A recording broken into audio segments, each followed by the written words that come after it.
Three Yorisada. Three Yorisada is the second book of the Child of Shadow series. While many of the characters have historical counterparts who served as inspiration, the book does not profess to be accurate in that regard. First published in the United States by Yorisada Publishing in 2021. Text copyright by Michael Hillsgrove. Yorisada Publishing. All rights reserved. No part of this book may be reproduced or transmitted in any form or any means, electronic or mechanical, including recording, photocopying, on any information storage, retention, or retrieval system without the expressed written consent of the author, who retains the copyright, or authorized publisher. Proudly printed in the United States of America. Chapter 1. Betrayal Scene 1. The Winter of Life. Memories of Destiny. Letter to a Fool. Betrayed. Even his closest and oldest friend had kept the secret hidden. He would deal with old Gendo later, after talking to Chunin Kawachi, head of the Koga clan, no doubt the ringleader in this deception. Ahead in a hidden village was a precious girl who also needed to know the truth. Is my son involved also? He wondered. Late winter in the mountains of Kumi meant the snow was beginning to melt, making the slopes slippery and predators hungry. Looking through the trees into the mountain valley, and its magnificent lake below within the old samurai rage gave way to something else. What do I say to a daughter I have met only once, and yet been so proud of for so long? How could they do this to me? How could they do this to my daughter? Ahead of him, a slender dark figure stood in the snow between the large boulder and a crooked old pine. Shinobi most certainly. No, a woman, a kunoichi. But whose, Koga or Iga? Shinobi never operate alone, he told himself, meaning that he was probably surrounded. Placing his left hand on the saya of the katana, Oto knew that he had let his anger get in the way of caution, and that this might cost him dearly. Getting a bit closer, the dark figure pulled down the mask that had hidden a familiar face. The young woman was Koga, a friend. Lord Oto, I was sent to meet you. A brief bow, barely more than a head nod, had the kunoichi join him in his trek along the barely discernible snowy path, walking slightly behind. I am on my way to your village. Chunin Kawachi and I have much to speak of. I was told by Monk Akaki that I might find a young ama there as well. So you know about the ama? That is fortunate. The little imp will appreciate that you were coming for her when you died. The slender woman felt warm blood on her hands as the sharp, thin blade made its way into the shocked man's rib cage. As expected, he was nearly silent as the blade penetrated his lung. Dropping to his knees, the muscular samurai spit blood that gurgled into his mouth. Soon, all of the heirs of the Yorisada clan will be dead. But don't worry, we'll save your little imp for last. We have something very special for that troublemaker. And when she dies, she'll never see it coming, and she will never know why. Just like you, it will be a friend's blade that kills her. Pushing the man over to drown in his own blood, the darkly dressed kunoichi signaled the 6 men hiding in the snowy brush. Surrounding the dying man, the men silently faced the assassin now cleaning her blade. Hiding the instrument of her trade, she ignored their snide scowls of disgust. Replacing the hood that hid her face, she smiled. They hated her, but in just a few seconds, a kunoichi, a woman, had accomplished what hundreds of samurai could not do for 20 years. Kill the great mountain samurai, Lord Oto Yorisada.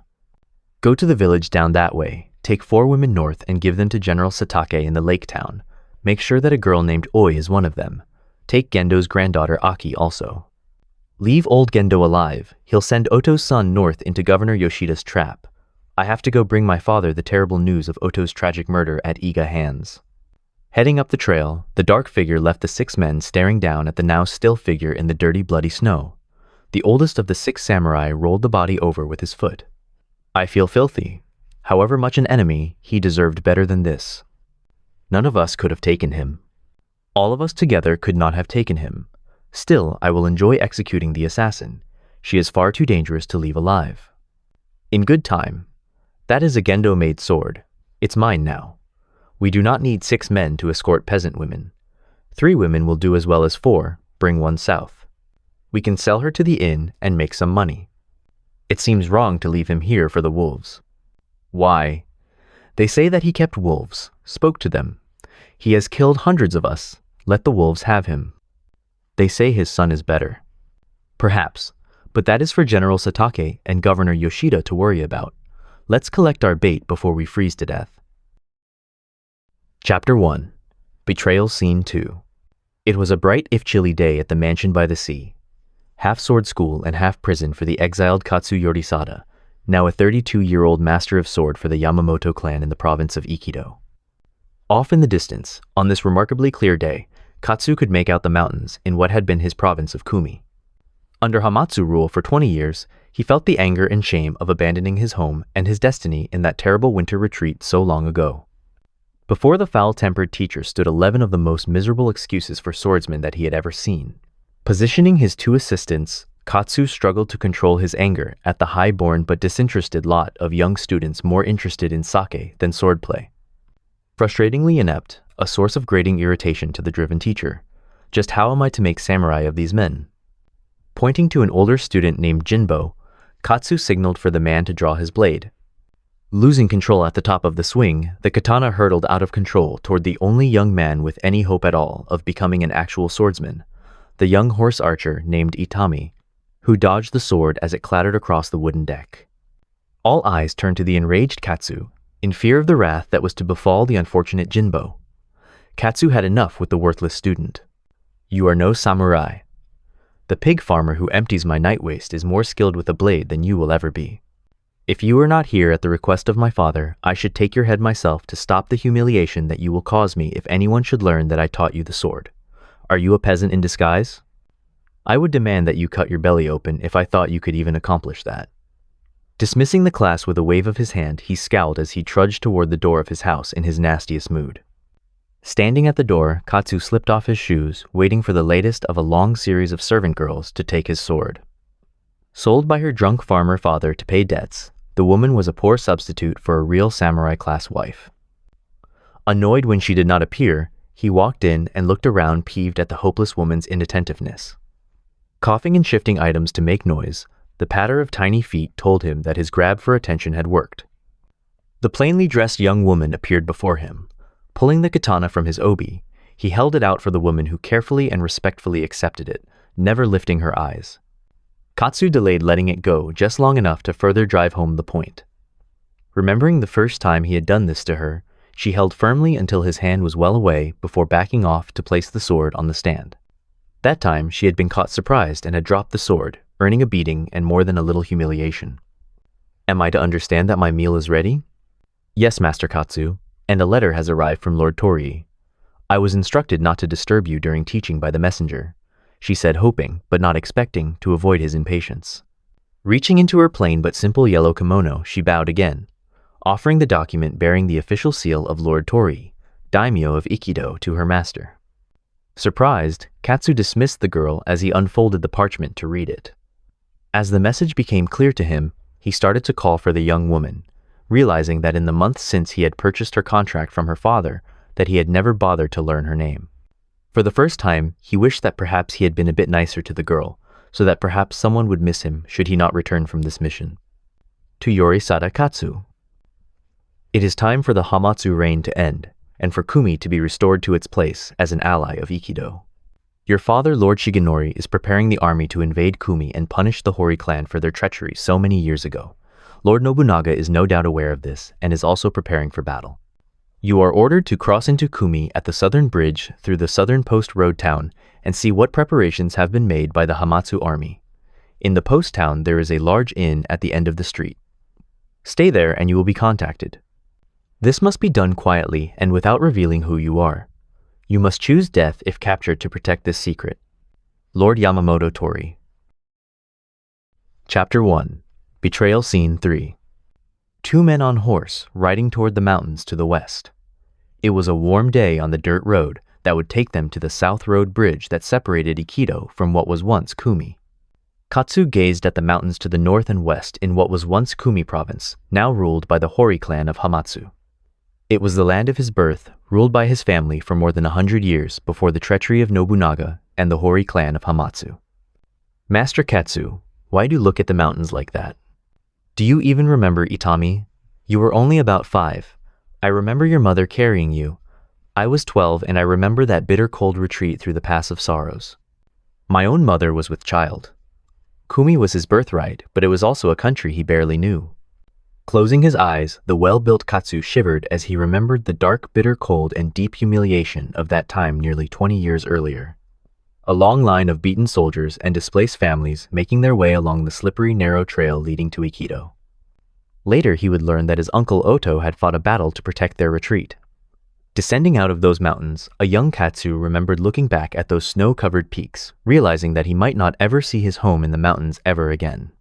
Itami was the best and most trusted of his students. The boy had courage as well as skill. Your sister Yumi, killed with your brother, I understand, when General Satake's raided the North Camp. I was there. They murdered my brother in front of me. We never found my mother, or my sister Yumi. My father was too afraid to follow him. I begged him. What is my father waiting for? 20 years. 20 years we have waited. It is not wise to anger your father, Lord Shigenori. I am surprised that he did not take your head for calling him a coward. Master Katsu, this seems foolish. Hire a spy. This will cost you your life. Perhaps the boy was right, thought Katsu. Still, doing something, anything, was superior to teaching inept men who had grown weak with the pleasures of women and sake. Too late. I would rather die a spy than live as my father's son. Besides, I have my orders. So here he was, the foothills of Kumi ahead of him, and a dangerous but vital mission was about to begin. Off the road, peasants preparing the fields for planting in harsh labor. One woman was marshaling several young children who were helping her as she struggled breaking up rocky dirt. He wondered how the infant she carried stayed on her back as she bent low to toss an occasional stone away. Just over the rise would be a long wooden bridge over a dry riverbed that marked the frontier of Aikido. On the other side, he would be in Kumi, land of his birth, but now a conquered province of Hamatsu. Handing the reins of his horse to his military aide Itami, he threw the bag that contained some clothing, money, and foodstuffs over his shoulder. Carefully slipping his katana into his obi, the confident Katsu would walk from here. From this point, he was Ronin, an unemployed samurai seeking employment by the daimyo of Hamatsu. For the very first time in his life, he was truly alone and doing something important. The road was dry and dusty, and as he looked back, he watched the retainer and his horse recede from view. In just an hour or two, he would have to bluff his way through the border gate, and his mission, an ill-defined mission that he had no idea how to accomplish, would begin. The wooden bridge crossed a dry gully that had what appeared to be a small creek in a much larger bed running down the middle. A mixed multitude of peasants, merchants, carts pulled by oxen, and even a palanquin carrying what must have been a rich merchant were standing in line at the far end. Each was questioned in turn by very attentive soldiers who checked each bag and box, rooting through a load of hay and clearly were not the trusting sort. At first impatient, Katsu now felt a bit anxious. As a member of the Yorisada family, there would be a great reward for the soldier who captured him. Indeed, he was sure that the execution would be swift. Their red cone-shaped helmets of the soldiers bore the mon of the Hori clan. There was a day when the helmets would have been black and would have been graced with the symbol for mountain, the mon of his family. Perhaps, he thought, that day will come again. Up ahead, a middle-aged woman was being questioned, being forced to empty the sleeves of her kimono for the guard's inspection. Some money, a few rice balls, and a letter that was handed to the officer commanding the guard. After a brief inspection, he abruptly signaled her to proceed. A letter much like the one he was carrying. A letter signed by Lord Yamamoto, the daimyo of Aikido. A letter that detailed the mission he was given to act as a spy against the Hori that identified him by name as a member of the Yorisada family. In his arrogance, he had neglected to destroy the warrant to his own execution. Sick panic swiftly seized his heart, and he looked around to look for a way out. There were people behind him now, as well as spear-armed soldiers poking through a load of rice being pulled by an old farmer. The bridge wasn't that wide, but it was very long. They must have horses somewhere. Could he outrun the horses? Katsu's mouth was very dry, his blood running cold. Why didn't his servant suggest that he destroy the letter at the house? But then she probably could not read. If he survived this, he would have to beat her for not suggesting it. Right, it was her fault. Maybe his aide, who took his horse back, should have mentioned it. Probably would have had Katsu told him about it. This was promising to be the shortest spy mission in the history of spy missions. It occurred to him that he had never crossed a border in his adult life. Never had he really been out in the real world, never away from the company of friendly samurai or surrounded by servants. Maybe he needed a companion who knew about these things. He could blame the letter on his companion. Right. Throw his companion to the wolves. Good plan with only one flaw. Next, you, where are you going? The soldier barked. His turn. Katsu realized that he had not even practiced a lie. It had never occurred to him that anyone would ever question him. His arrogance had been his undoing. Perhaps his arrogance could be his salvation. His right hand held the saya of his sword as he discreetly used his thumb to ease the sword out in preparation for the fast draw. Katsu looked directly into the eyes of the soldier, something no commoner would ever do. I am on my way to Hamatsu Castle to offer my services to your lord. Haven't you heard of me? I am Katsu, the greatest swordsman in Japan. I have killed many men in personal combat. Your Lord Nobunaga will want me as his sword master. Let me pass. Arrogance had always worked for him before, and it remained to be seen if it would do so again. It occurred to Katsu that using his own name might not have been the wisest choice. At least the part about him being the greatest swordsman in Japan was true, if untested. If this didn't work, it would at least be tested. The young soldier was surprised by the sternness in this loud, commanding voice. Katsu was attracting a great deal of attention, something he normally would have enjoyed. Deciding to push it further, he bellowed, "If you doubt my skill, get your commander. He surely will have heard of me." Katsu could feel the attention of the other guards as their eyes were fixed in his direction. It was a chilly day, yet Katsu could feel the sweat forming on his neck. He slowly looked around, trying to look larger, more menacing, and with a calculated calmness that was all show. What he was seeing wasn't filling him with hope. The peasants and merchants in line were backing away. The guards were lowering their yari one, just in case this turned into a fight. Katsu snapped his head to look at the young soldier, who wasn't quite sure of what to do next. It was clear that the soldier wasn't looking for a fight. The soldier bowed slightly very briefly and instructed the arrogant samurai to proceed. I shall mention your efficiency to Lord Nobunaga. There had to be a limit to even his luck. He turned to strut down the path that led through the gate. It was important to not look back. He could hear the activity, soldiers scurrying around and orders being given. As he passed the gate, he quickened his pace. The road was uphill now, and the sun was hitting its peak. He could see the town ahead, although it wasn't much of a town. Perhaps this mission was going to be easier than he thought. Those soldiers were very stupid, he thought.